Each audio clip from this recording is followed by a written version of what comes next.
Get everybody in. All right. Well, first of all, welcome for many of you back to the USDA for another round. You'll see the stack of SNAP waivers sitting on my desk that I will soon sign. The extraordinary people standing behind me that have made today possible.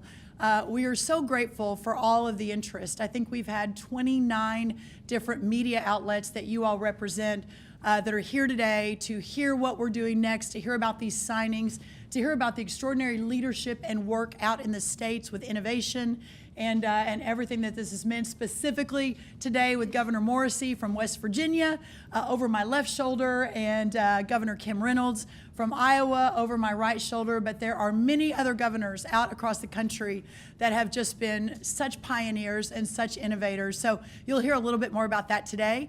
We each have a couple of minutes of remarks just to give you a sense of how the press conference will go. Once the remarks are finished, we'll all move over to my desk where I will sign each of the 6 states' waivers that we are announcing today. We'll then come back to the podium to take your questions. Hopefully we can get to everybody's questions, but if we can't, forgive us. We do have a tight timeline we're going to stick to, because if you haven't noticed, there is a farmer's market going on across the street. But Bobby and I, Secretary Kennedy and I, and honestly all of us, will be moving across the street to begin programming over there on our Make America Healthy Again Farmers Market Day. So that's what the next hour or so will look like. But again, we're just so grateful you're all here. What a great day for our great American families and for the people of the 6 states that we are talking about and signing waivers for today. We are here at the start of the National Farmers Market Week, and as I mentioned, right outside on the National Mall is a terrific showcase of what American agriculture has to offer. The Great American Farmers Market reminds us that agriculture is at the heart of the solution to the problems that we face in our health in America today, and that's why President Trump, with his leadership, alongside Secretary Kennedy and I, are working so closely to make America healthy again, alongside, again, so many of our partners across the country. We also have the amazing Dr. Marty Makary here as well with the FDA. But first, it is important to mention that before that wonderful, wholesome food gets to our plates, our great farmers, from seed to harvest, work tirelessly for all of us. President Trump has already unleashed the American economy and boosted markets for our farmers and ranchers. As we know, the One Big Beautiful Bill made the largest tax cut in American history permanent, slashed the crippling death tax. Specifically, 2 million small family farms are now shielded from the death tax thanks to that bill, and increased reference prices for our farmers working on already such thin margins. Every day we are getting new and better trade deals, including removing barriers to trade, getting our beef, for example, into Australia for the first time in 20 plus years, removing non-tariff barriers in Mexico, the EU, and other places around the world, and cementing relationships with massive markets around the world. Thanks to President Trump, we have unprecedented trade wins with South Korea, the Philippines, Indonesia, Japan, and Vietnam. Alongside that, our own team here at USDA, a little lesser known, has secured additional trade wins for agriculture in South Africa, in Egypt, in Ethiopia, in Pakistan, in Nigeria, and Namibia, and there are more, just not named today. We are lowering energy costs that affect every American at the pump and play a huge role in overall consumer costs by unleashing American energy dominance and expanding access to mining and drilling, here part of the USDA plan. And of course, all of this is not possible if our farms are under threat. Farm security policy is at the center of our national security strategy. In the Trump-Vance administration, foreign adversaries are no longer permitted to take advantage of our farmland, farmers, and programs paid for by American taxpayers. And so many of you covered that launch a couple of weeks ago, and we're really grateful for that. We are ensuring that government works better and more efficiently by cutting waste, fraud, and abuse in our programs at USDA. And as again, many of you have covered our announcement last week of moving the heart of the leadership at USDA out into the country and out of Washington, D.C. This is all about right-sizing government to improve our programs for the people that we serve. However, and the reason we're here today, we are at a point where we must do something to correct the chronic health problems that all Americans face. Over 75% of Americans' youth between the ages of 17 and 24 are ineligible for military service because of obesity, poor physical fitness, or mental health challenges. Think about that, 75%. Over 350,000 American children have been diagnosed with diabetes. As MAHA moms, and I consider myself one, as the mom of 4 teenagers, as MAHA moms across the country know, behind these statistics are mothers and fathers and sons and daughters and neighbors and coworkers. President Trump and our cabinet are doing things a little differently than the typical Washington, D.C. Since my confirmation, our department has encouraged states to think differently and creatively about how to solve the many health issues facing Americans. One way is by not allowing taxpayer-funded benefits to be used to purchase unhealthy items like soda, candy, and other junk food. The number one purchase by SNAP recipients is sugary drinks. SNAP is a supplemental nutrition program meant to provide health food benefits to low-income families to supplement their grocery budget so they can afford the nutritious food essential to health and well-being. That is the stated purpose of the SNAP program. The law states it, and President Trump's USDA plans to deliver on it alongside our partners at HHS. So today, I'm proud to sign 6 more waivers for Florida, West Virginia, Oklahoma, Texas, Louisiana, and Colorado. This is in addition to the waivers we've already signed for Iowa, Indiana, and others across the country. I continue to encourage states to be laboratories of innovation, think through how you can promote healthy families and healthy communities. And because of our historic partnership, USDA and HHS, and the visionary leadership of the governors here with us today and of the states represented by the signings, we are doing something about it. These SNAP waivers are just one piece of the MAHA effort. We work so closely together to encourage voluntary commitments to remove artificial food dyes, among other things, from our food supply. And together we are crafting sensical dietary guidelines for Americans that prioritize whole, healthy, and nutritious foods. I am so proud to stand with Secretary Kennedy, Governor Morrissey, Governor Reynolds, FDA Commissioner Marty Makary, and so many others as we work to make America healthy again. Secretary Kennedy is the face of the MAHA movement and a relentless warrior for health policy that puts the American people first. It's such a privilege to stand with my friend and my partner and the leader of it all, Secretary Kennedy. Thank you, Secretary Rollins. I've said again and again publicly that Secretary Rollins is the best USDA secretary in history. And the reason for that is, up until this point, every USDA secretary has focused on food quantity.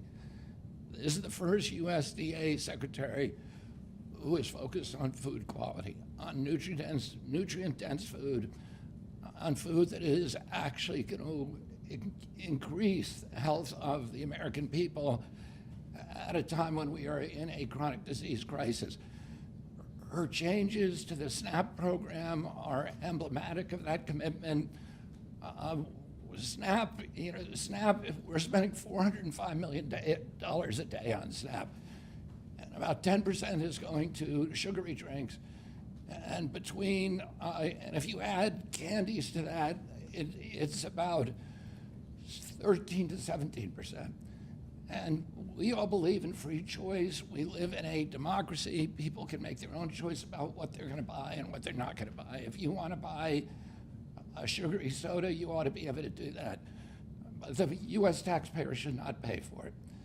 And the U.S. taxpayer should not be paying to feed kids foods, the poorest kids in our country, with foods that are going to give them diabetes. And then my agency ends up through Medicaid and Medicare paying for those injuries. So we're going to put an end to that, and we're doing it step by step, state by state. I'm also working with Secretary Rollins on the dietary guidelines, which should come out next month. The they're coming out, I think it's the end of September, 3 months ahead of schedule. And the dietary guidelines that we inherited from the Biden administration were 453 pages long. They were driven by the same commercial impulses that put Fruit Loops at the top of the food pyramid. And they were incomprehensible. And we are going to release dietary guidelines that are 4, 5, or 6 pages long, that are understandable, that are simple, and will allow people to make good choices about their food. They will drive changes in the school lunch program, in prison lunches, in military food, and they will begin to change America almost immediately. We're also working on the release of the MAHA report. We're working, Brooke especially has been adamant about the issue that we need to keep farmers as partners in the MAHA movement if we're going to have nutrient-dense food. And that is what we care about. And we've had over 130 meetings with farmers to understand their concerns, to learn from them, and to understand how we can help them to transition towards more and more nutrient-dense food. I also want to thank President Trump for the big, beautiful bill. If we're going to save the American farmers, we need to save rural America. Right now, Medicaid gives about 7% of its funds to rural hospitals. 7% is about $20 million a year, $20 billion a year.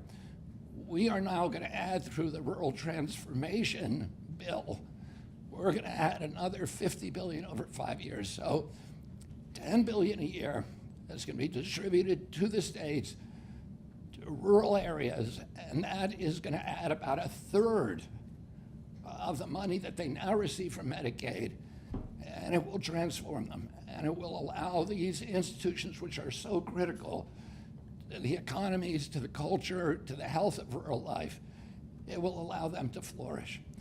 And the president understands the American farmer. He did more during his first term to save American farmers than any other president, and we are going to continue that tradition. So thank you very much for your leadership, Secretary Rollins. Thank you, Bobby. Thank you, Secretary Kennedy. It's just such an honor to continue to partner with you. One of the key partners in the effort, within the first hour of being sworn in on February 13th earlier this year, we sent a letter to every governor in America, Republican and Democrat, and said the founder's vision of the laboratories of democracy have never been more important. And what I challenge you to do is think outside the box and how we can partner with you, but want you to lead the way in solving some of these crises, especially regarding things like food stamps and chronic health disease from the agriculture perspective. And the governor that perhaps stood up very first in all of that was our great governor from Iowa.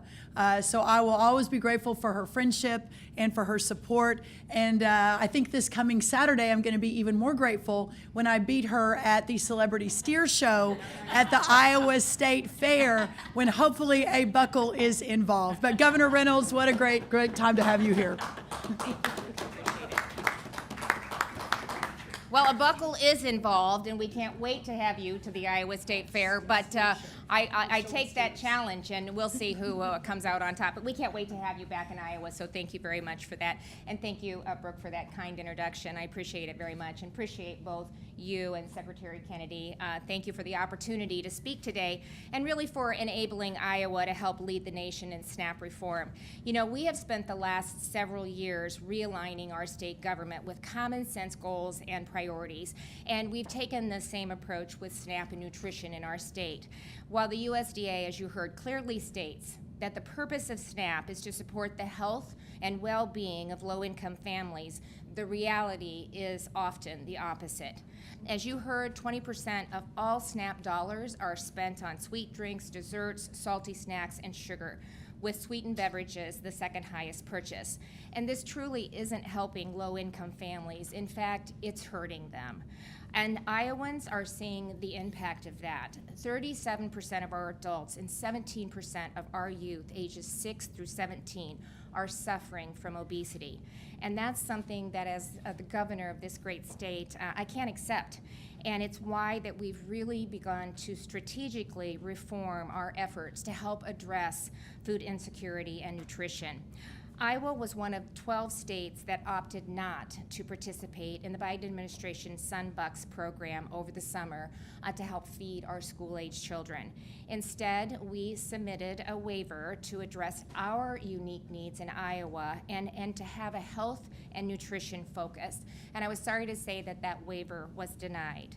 And when you contrast that to the Trump administration and Secretary Rollins' approach of innovative solutions, we again resubmitted that waiver to USDA, and I'm proud to say that in June, we launched Healthy Kids Iowa.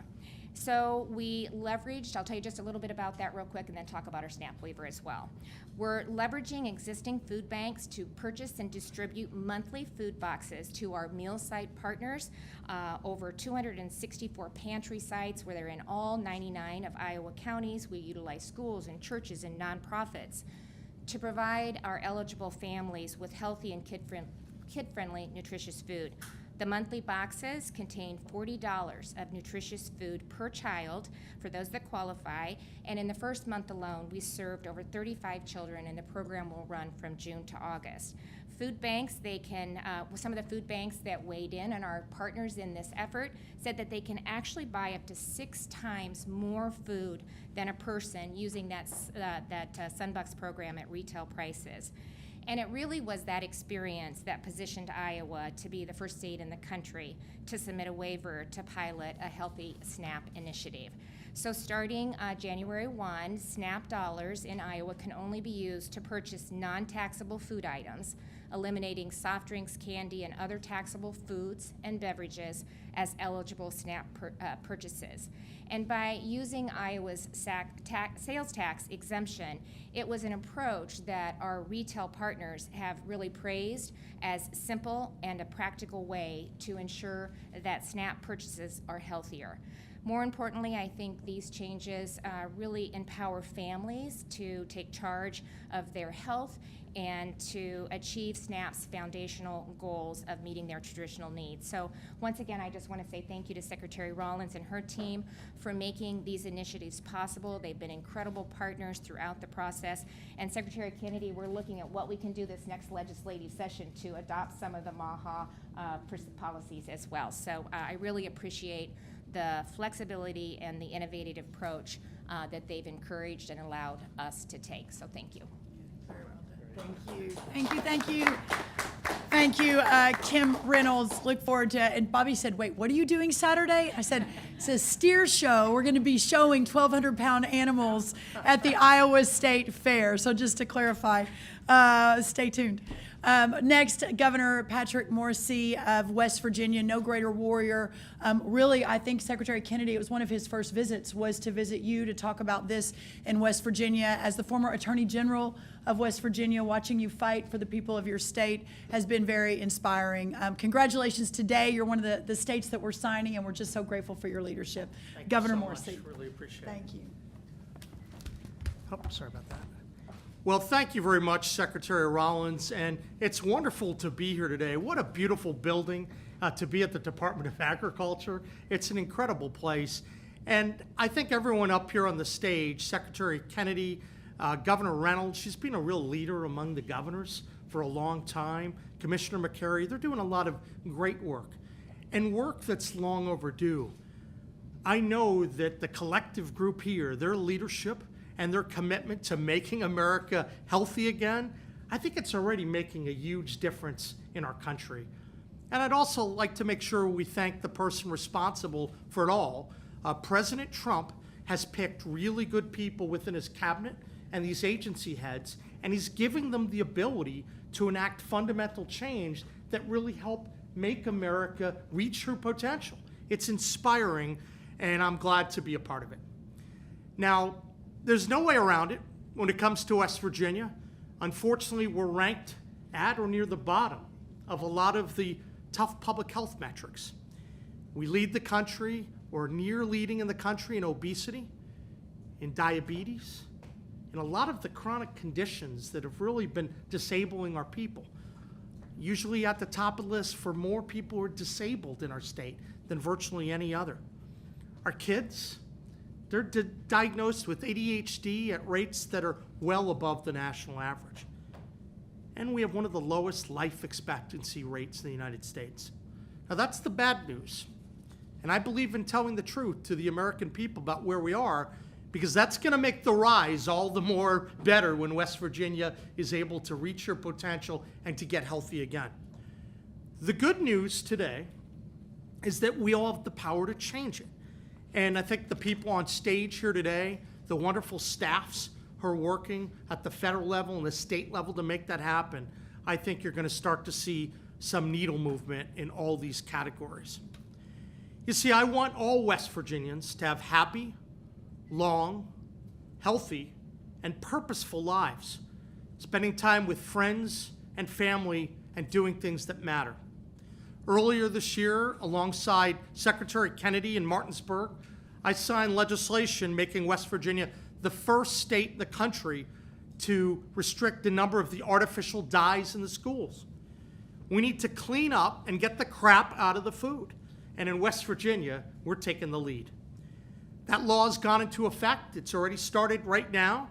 And beginning this year, kids in West Virginia will no longer be exposed to these harmful dyes and chemicals at the schools. And there'll be more changes in the future. We're very proud of this achievement, and we're happy to work with other states and school districts across the country to see additional changes that help people get healthier. Now, during that visit in Martinsburg, we talked about a number of other pillars of health that my administration would focus on to benefit the health of West Virginians. Along with cleaning up the food, we're trying to promote fitness and making healthy food choices. I'm happy to report, Secretary Kennedy, that our Mountaineer Mile efforts, that's a statewide fitness challenge that we asked our citizens to be involved in, it's spreading all across West Virginia, and there's a Mountaineer Mile in every one of our state parks, and I can volunteer. I have followed through to do the Mountaineer Mile every single day since I met with you. I'm going to do a lot more of that. Making sure that we're healthy, exercising is a core pillar. But there's more that we need to do, and that's part of why we're here today. We know that the changes to the SNAP program, they're long overdue. And that's why I'm so happy to work with all of our federal partners to make sure that tax dollars is going toward nutritious foods. I'm always fond of saying that the SNAP, the N for SNAP, it stands for nutrition. But unfortunately, over a long period of time, that wasn't always the case. So I'm happy now that in West Virginia, taxpayers are not going to be subsidizing soda and these sugary drinks.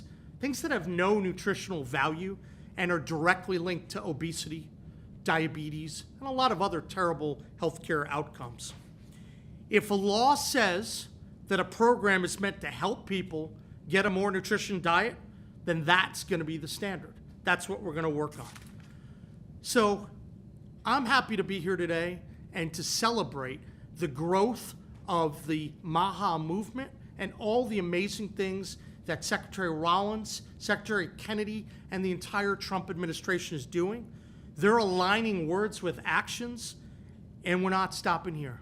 In the future, we're not only going to be focusing on our food, I'm looking forward to working with Secretary Rollins on the work requirements. We have that for Medicaid and for SNAP, and I want to make sure that West Virginia is out in front on that.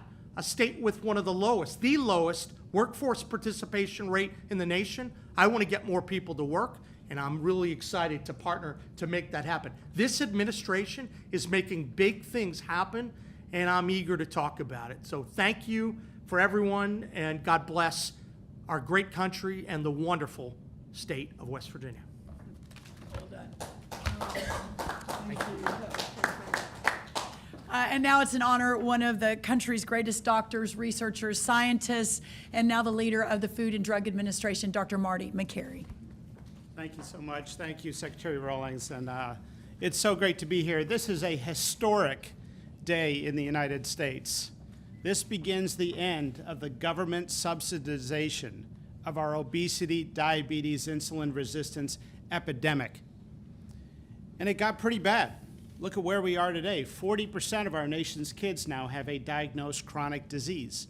31% have diabetes, prediabetes, or insulin resistance.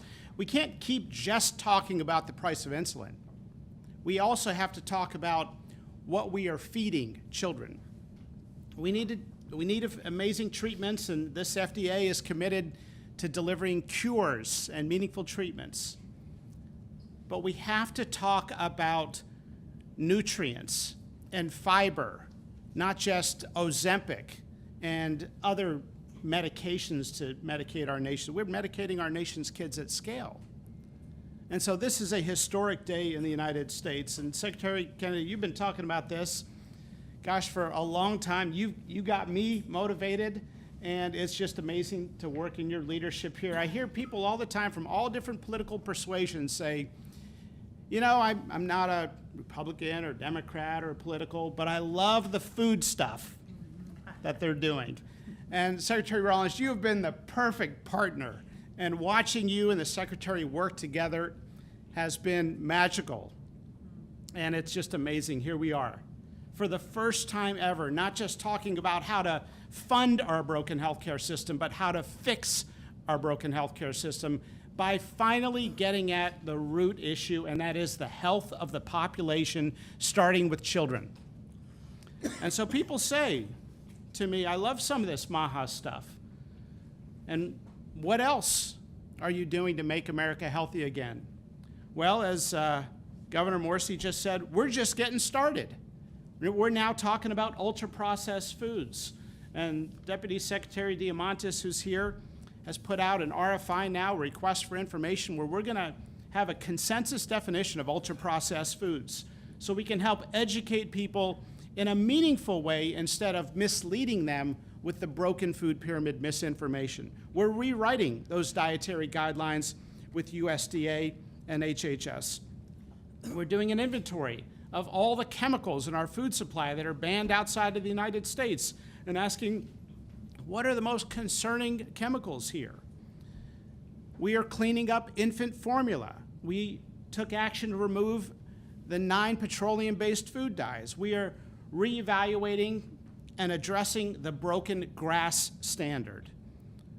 We are talking about medical devices now and how we can prioritize medical devices that empower people with good information about their own glycemic load. You know, most of the chronic diseases we see in medicine are really related to a couple basic principles: insulin resistance and general body inflammation. And what drives that? Sugar and junk food. We're not talking about complex carbohydrates and things that come out of the ground. We're talking about ultra-processed foods that drive up the glycemic index. We're addressing the poisons in the U.S. food supply. And today, with this amazing moment, for the first time in American history, talking about taxpayer funding of our chronic disease epidemic in children, addressing the SNAP program to restore it to its mission, to talk about the N in SNAP, which is nutrition. So I'm so thankful to be a part of this historic day in America. It's been great to watch, especially with Governor Reynolds and Governor Morsi. The great American experiment was that states would be the laboratory of innovation, and we're witnessing that right here today at this table. So thank you, and I'm looking forward to it. Thank you. Well done. Well done. All right, everybody, we are going to sign the waivers right now. We'll take some pictures on each of the states, then we'll come back and answer questions. Yeah, you too. Having a little bit of fun. Governor Morsi will do West Virginia first.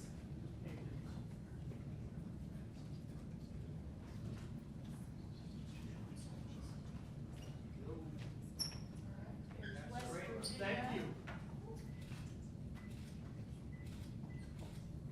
All right. You're so welcome. Number 2, we will do Governor Jared Polis's request approved of Colorado. Again, this is not red or blue, Republican or Democrat. We are discussing and working with every state. So really excited to continue to work with Governor Polis, Colorado.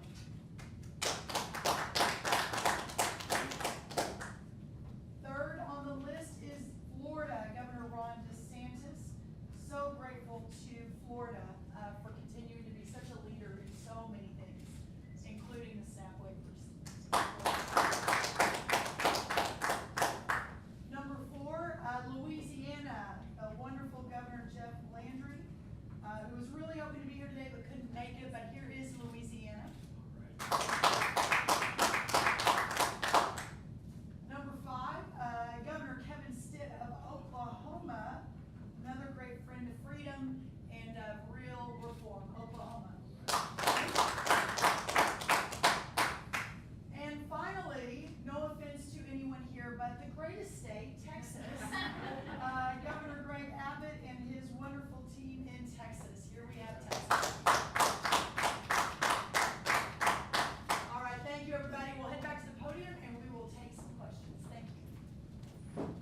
All right, first question. Yes, ma'am. Hi, Cheyenne Mapp with ABC News. Food regulation and more broadly in the states, but also the SNAP waivers, has historically been a policy approach taken on mostly by Democrats and criticized by Republicans as the NEC. Now nearly 10 Republican states have passed MAHA legislation.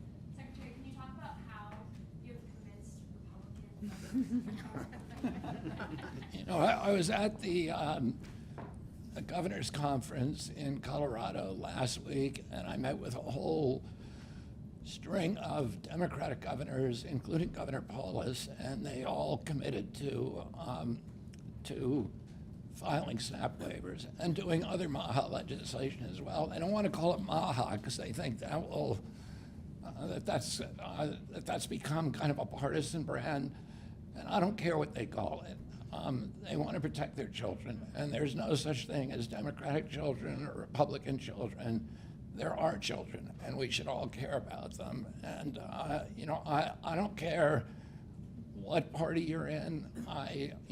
There's been more enthusiasm to date from Republicans. You're right. Traditionally, it was a Democratic issue, and I'm very, very hopeful that more and more Democrats will continue to be in their party, but sign up to protect their children.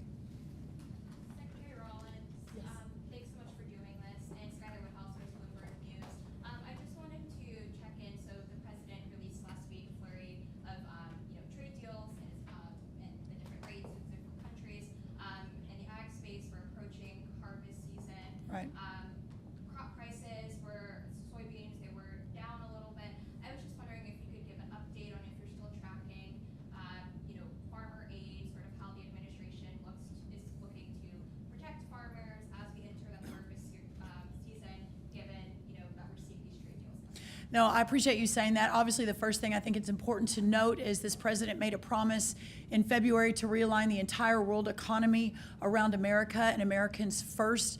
As we are renegotiating trade deals around the world, historically, on average, American ag products are charged 15% on average as they move into other countries. We, in fact, charge on average 5% as their ag products moved into America. So obviously, that realigning and the idea of American, especially American farmers and ranchers, bowing to the altar of other countries' tariff regimes and tariff structures ended when President Trump announced on Liberation Day.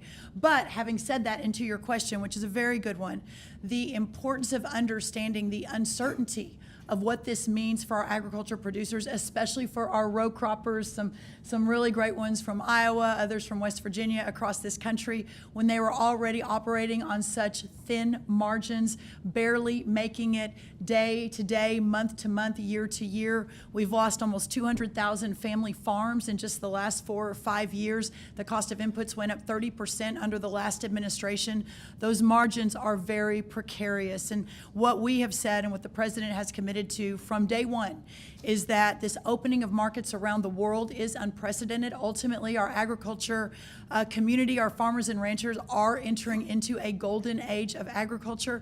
But in this time of readjustment, there will be some uncertainty. So as we move into harvest season, the commitment remains that, just as we've been saying for the last few months, that if in fact farmers are hurt in the short term while we work for the long-term prosperity, that the USDA will be there to step in.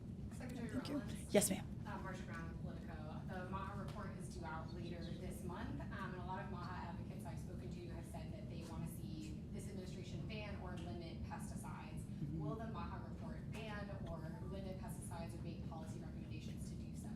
I'll answer that, and then if Secretary Kennedy wants to lean in, there is no question that the use of crop protection tools remains one of the most important tools, if not the most important, for our farmers to thrive and to, as I mentioned, to remain prosperous. There is no chance that our current system of agriculture can survive without those crop protection tools, including the fertilizers that you mentioned. Having said that, and I don't want to put words in Secretary Kennedy's mouth, so I'll let him answer if he wants to add anything, that the vision of moving America and supporting our farmers and ranchers and allowing a a golden age of agriculture. We will continue to work together. Secretary Kennedy mentioned he and his team have met with 130 different groups representing the farming and ranching industry. I have been with him on a lot of those. We visited a farm together in Texas. I have rarely seen anyone more open to understanding and learning and talking to, and I've also heard him say that we can't compromise our farmers and their ability to feed and fuel and clothe the world. So I continue to look forward to working with him. The MAHA report the second part's coming to conclusion. We'll have announcements on that soon, but I feel very confident that his and our commitment to make sure that farmers are at the table remains paramount, and that the report will reflect that. I don't know, Secretary, if you want to add? Nothing to add. Okay, perfect. Perfect, thank you. Yes, ma'am. Thank you so much, Allison Snyder, Brooklyn Delta TV. It's been reported that Susie Wiles and Laura Loomer convinced President Trump to fire Drug Evaluation and Research Director Vinay Prasad. This was over your Secretary Kennedy and Dr. Makary's commission. It seems as though he was restoring gold star science and really improving drug vaccine review. Do you think this is going to be a detriment to MAHA and everything you guys are working to accomplish? And how can we be reassured that the new person incoming is not allowed to offer big pharma? Well, first of all, the idea that he was pushed out by anybody is simply untrue. He saw some media headlines and didn't want to be a distraction. We have encouraged him to reconsider, and we're still doing that. And I am confident the FDA is going to continue to be strong. So the FDA is one of the greatest brands in the world, and it's going to continue to do that. Secretary Kennedy, Luke Sarzecki with Inside Health Policy. So your proposed administration for Healthy America was not in the HHS Senate Appropriation Committee's funding bill, and I'm curious why that was.